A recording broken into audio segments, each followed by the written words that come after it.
ইসলামী ছাত্র শিবির একটি সংগঠন যেখানে রাজনীতির আগে শেখানো হয় আদব ও চরিত্র। এখানে নেতৃত্বের মাপকাঠি কেবল সংগঠনের কাজ নয়, বরং উত্তম আচরণ, বিনয় ও নৈতিক দৃঢ়তা। শিবির বিশ্বাস করে একজন শিক্ষার্থী শুধু মেধায় নয়, আদর্শ ও আচরণে গড়ে উঠলেই প্রকৃত সুনাগরিক হতে পারে।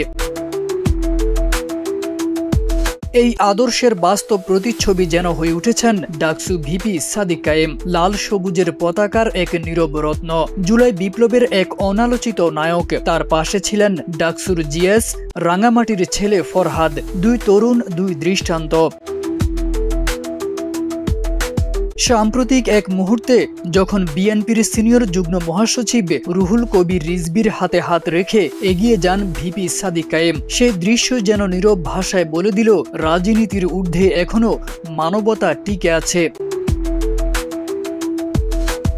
এই ঘটনাটি সোশ্যাল মিডিয়ায় ঝড় তুলেছে প্রশংসার। নেটিজেনরা বলছেন, এটাই তো প্রকৃত আদব, যেখানে প্রতিপক্ষ নয়, মানুষকে মানুষ হিসেবে সম্মান দেওয়া হয়। কেউ কেউ আবার ইঙ্গিত করেছেন, অন্যান্য ছাত্র সংগঠনগুলোকেও উচিত তাদের কর্মীদের এমন আদব কায়দা শেখানো। সবার দৃষ্টি আটকে ছিল সেই দৃশ্যেই, দুই তরুণ, চোখ নিম্নগামী, বিনয়ী, কিন্তু মেরুদণ্ড সোজা করে দাঁড়িয়ে। তাদের প্রতি ভালোবাসা পোষণ করতে কারো শিবির কর্মী হতে হবে না। এরা দল মতের ঊর্ধ্বে উঠে পুরো জাতির অহংকার হয়ে উঠেছেন বলেই মনে করছে নেটিজেনরা।